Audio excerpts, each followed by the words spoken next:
Yo, what's up la gang, c'est Romain, bienvenue dans cette nouvelle vidéo. Aujourd'hui, on va parler des différences que j'ai pu constater entre la France et le Québec depuis que je suis arrivé. Si c'est un sujet qui vous plaît, on commence tout de suite. Alors, je sais que beaucoup d'entre vous regardent depuis les pays africains ou du Maghreb, c'est pour ça que quand je vais vous faire à titre de comparaison différents prix, quand je vais parler en euros, et ça vaut ça dans votre monnaie. On peut passer à la suite. La première source de dépenses, forcément, quand tu vis de tout court, c'est le logement. À Chicoutimi, je dirais que tu peux avoir quelque chose de bien aux alentours de 500 $, je pense, actuellement. Avec le marché du logement, tout ce que ça implique, etc. Vous avez pu voir la vidéo sur mon appartement. La vidéo, elle est juste ici. Vous pouvez voir ce que 450 $ canadiens pouvaient environ vous apporter. Maintenant, je dirais que pour moi, je pense que vous avez pu le voir, etc. Parce que je suis satisfait pour la localisation. Maintenant, c'est vrai que pour le reste, je pense que si j'avais mis un peu plus de budget, il faut aussi savoir qu'il faut forcément s'y prendre tôt. C'est la loi de l'offre et de la demande, forcément, même si on va pas se le cacher, à Chicoutimi, ça reste quand même assez un gros marché. Je veux dire, tu as largement ce qu'il faut, tu peux trouver ta. Je sais que chez moi, j'ai des copains qui ont trouvé, genre, veille de la rentrée encore. Après, tu te retrouves à Chicoutimi Nord. C'est pas la porte à côté si tu vas à l'université, mais si tu as une voiture, ça va. Mais enfin, bref. Chicoutimi, c'est vrai que c'est pas une ville qui est chère en soi. Le logement, comme vous avez pu le voir, je pense que pour 500 $, comme dit, tu peux trouver quelque chose de bien. C'est vrai que sur Québec ou sur Montréal, je pense que tu commences minimum à 600 $. Bien sûr, tu auras des petites exceptions, même si tu vas en résidence.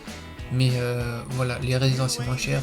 Je vous le dis dans la vidéo sur l'université Laval qui se trouve aussi ici. Ça, c'est à vous de voir. Ce que je peux vous conseiller par rapport à votre logement si vous venez ici, faites attention au bus. J'en reparlerai plus tard, mais essayez de vous situer un quart d'heure à pied de l'université ou du cégep, parce que Chicoutimi c'est pentu, comme j'ai pu vous le dire.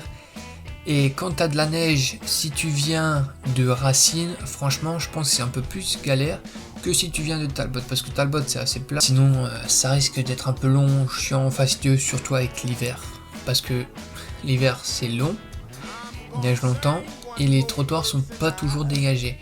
Et aussi c'est des lieux qui sont assez où c'est assez passant, donc vos bus passeront forcément à un moment donné si vous n'avez pas forcément envie de marcher à pied ou quoi, mais au moins vous n'êtes pas trop loin. Ensuite, la nourriture. Forcément il n'y a pas les mêmes supermarchés qu'en France, tu n'auras pas du Carrefour, Auchan, Cora, tout ce que tu veux. Non, là, alors il y en a plusieurs, t'auras, on va dire les gros principaux, tu as Maxi, Super C, Provigo, IGA et Walmart, forcément, j'en oublie peut-être. Costco aussi, j'ai pas dit, mais Costco c'est un peu à part, je vais vous expliquer ça. Costco, en fait, si tu veux, c'est un magasin où tu achètes vraiment gros, un peu comme le métro en France, où genre, si franchement tu partages tout avec ta coloc, ça peut être franchement cool, parce que tu vas avoir des paquets de genre 8 kilos de riz, etc. Tu vois, genre c'est vraiment, donc du coup forcément c'est plus de l'économie d'échelle, donc tu vas payer moins cher.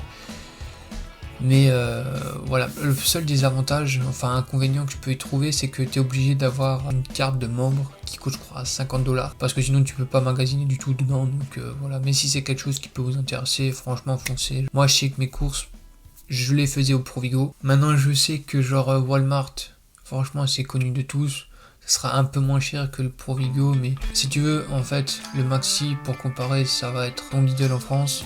Même si en ce moment Lidl c'est devenu comme qualitatif, genre ça reste prix bas à fond. Ton Walmart, pour comparer, bon même si tout le monde connaît, je pense, t'en as au moins entendu parler, ça va être ton Carrefour, ton vraiment truc super connu. Et ensuite le reste, ça se vaut plus ou moins.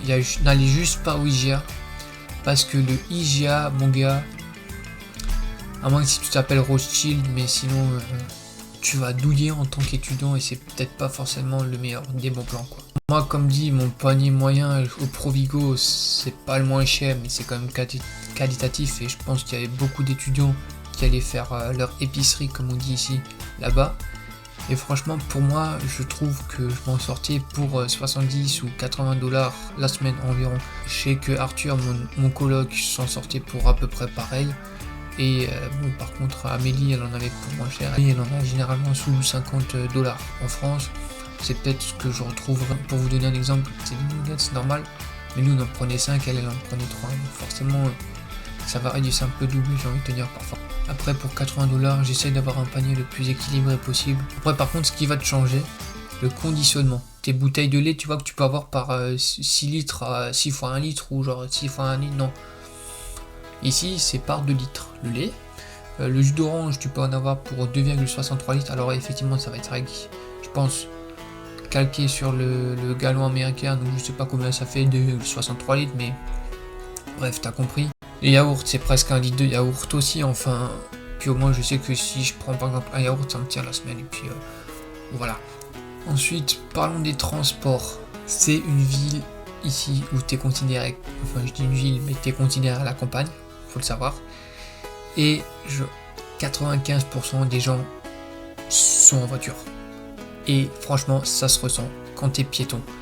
C'est abusé. Les bus, je dirais que géographiquement, genre c'est bien, ça couvre c'est bien desservi géographiquement, ça te couvre une vaste plage géographique. Mais sinon, les horaires, franchement, c'est pas ça. Genre, alors moi, quand j'ai au taf, ça m'arrange parce que si tu veux que je prenne le bus ou que j'y aille à pied, techniquement, je pars à la même heure. Donc quand j'ai un bus, j'ai de la chance. Sinon, je marche à pied, ça me revient même. Mais sinon, t'as un bus toutes les demi-heures ou toutes les heures, suivant de l'heure de la journée et quelle ligne tu prends. Donc franchement, c'est pas un bus toutes les 5 minutes comme tu peux avoir en réel, je pense. C'est, on va dire, limité dans le temps, mais géographiquement bien desservi quand même. Donc si t'as pas de voiture, ça peut être chiant parfois. Alors moi je sais que de voiture j'en ai pas forcément besoin par rapport à mes disponibilités et tout, entre le boulot et puis même parfois le week-end avec les Inuk. Mais je sais que si tu veux bouger, franchement c'est plus que conseillé, même juste pour faire tes courses. Parce que je peux te garantir que même au bout d'un quart d'heure avec des sacs, forcément au bout d'un moment ça pèse. Donc je peux te dire que je suis content de rentrer quoi. Moi je suis à 5 minutes à pied aussi de l'université, donc j'en ai pas forcément besoin. Par contre, les feux. Parlons-en, tiens, ça c'est un vrai bordel. Quand toi et les voitures vous allez dans la même direction et que le feu est vert, t'avances. Sinon tu restes. Mais sinon te prends pas la tête.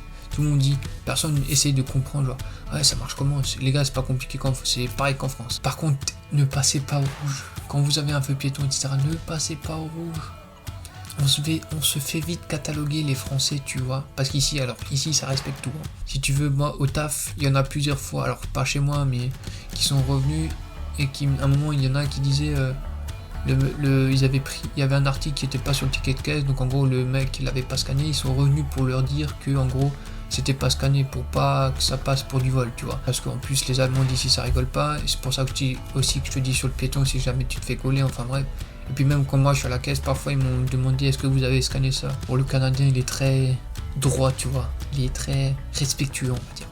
Après, j'ai envie de te dire, si tu veux bouger en fait, les covoites, c'est monnaie courante. J'ai dit, genre la vidéo sur l'université Laval, j'ai pris un covoiturage.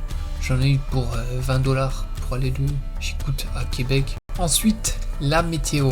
Alors certainement le gros sujet de cette vidéo, faut savoir que c'est pas du tout le même temps qu'en France. Tout le monde m'envoie des messages, ouais c'est gelé, etc. Genre quand tu vois -2, -3. Les gars, si vous saviez, je suis en vêtements d'automne jusqu'à du -15. Après j'ai comme un pantalon, on va dire un jean, etc. J'ai pas un pantalon en toile. Mais alors moi je supporte bien le froid quand même, je tiens à dire. Parfois l'hiver c'est surcoté au Québec. Alors quand il passe sous -15, là tu peux commencer à t'habiller, mais en dessous ne te fais pas des films, ça va passer. Tu prends tes affaires en France, c'est largement correct. En dessous, il faut que tu prennes ton matériel de ski plus ou moins, genre à partir de -20, t'as ta veste d'hiver, t'as un pull, voilà. Mais sinon en dessous ça va. On a dit ici que quand t'as du -20 au Saguenay, ça te correspond à plus ou moins du -40 à Montréal. Parce qu'à Montréal c'est largement plus humide, donc tu sens beaucoup plus le froid. Puis de toute façon ici, dès que tu commences à avoir un peu froid ou quoi, méthode de l'oignon, multicouche, tout ce que tu veux, genre t'empiles et puis au pire, parce que forcément les bâtiments sont chauffés, donc comme ça tu peux enlever au fur et à mesure et tu seras correct. Ensuite, le système bancaire, une autre source d'incompréhension pour beaucoup quand vous venez ici. Je vous avoue que le premier mois j'ai un peu eu du mal à comprendre. En fait, si tu veux, c'est le même système américain. Donc tu as le système de débit et le système de crédit.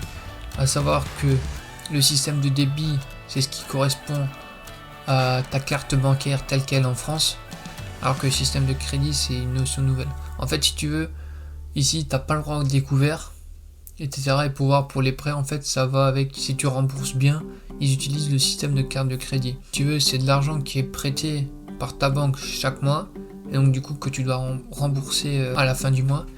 Et en fait, ça va te permettre d'avoir ce qu'ils appellent la cote de crédit, donc pour obtenir des taux préférentiels si jamais une fois tu souhaites acheter un appartement, etc., des voitures, tu vois. Moi, je sais que je l'utilise surtout pour les achats internet, parce que sinon, si maintenant tu veux faire un retrait, par contre, ça va être ta carte de débit, parce que sinon c'est vu comme une fraude. Si c'est de la carte du crédit, tu peux pas, parce que c'est pas de l'argent qui t'appartient en fait. Va au GAB de ta banque, parce que tu vas te choper des intérêts, sinon c'est faramineux, genre je crois que ça peut aller jusqu'à 20%. À savoir que l'argent comptant est encore beaucoup utilisé, donc comptant c'est genre billet, la monnaie.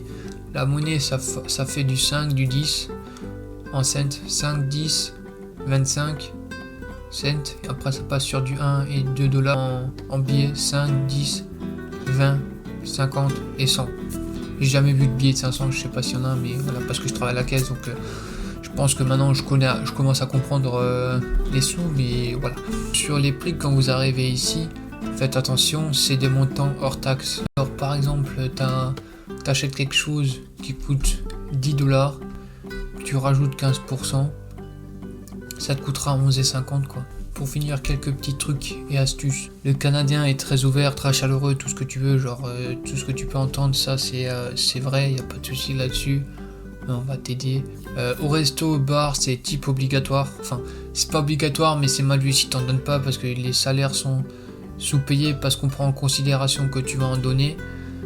Généralement, tu donnes entre 15 et 20%, mais généralement, tout le monde donne aux alentours de 18%, c'est parce qu'ils te proposent différents montants. Le dimanche ici, c'est ouvré. Je sais pas pourquoi, mais ici, le dimanche, c'est ouvré. Par contre, un truc qui est chiant, c'est que genre, ils mangent tôt. Genre, tôt. Déjà, ils se lèvent tôt, mais ils mangent tôt. Genre, à 5h30 le soir, ils soupent. Donc quand tu veux, toi, genre à 19h, aller te manger une pizza ou un burger, et que ça passe limite en service au volant, parce qu'à 21h ça ferme. Alors il y a une manque de main d'œuvre certaine, je sais, mais prépare-toi, si tu veux sortir, tes habitudes à ce qu'elles soient un peu changées. Qu'on soit clair. Aussi, le tutoiement, genre ici, il est très facile. Les profs souvent te tutoient, genre après il y en a forcément qui gardent un peu d'écart, mais au départ ça m'a un peu choqué, genre même nous, je pense qu'en tant que Français, on n'est pas habitué, tu vois. Donc nous on est le vous encore, mais pour les Québécois c'est quelque chose de courant, tu vois. Même avec les clients te tutoient, genre c'est incroyable. Mais bref, ça faudra t'y faire. Il y a juste les personnes âgées où généralement tu vas les vous voyez, mais sinon le reste, tutoiement easy quoi. Les expressions, je pense, auraient aussi leur place là-dedans. Ça sera une vidéo à part, parce que c'est ainsi que se termine cette vidéo. Lâchez un gros pouce bleu si ça vous a plu. N'hésitez pas à vous abonner, partager la vidéo. Un petit commentaire, ça fait toujours plaisir. Et puis sur ce, à la prochaine. Salut.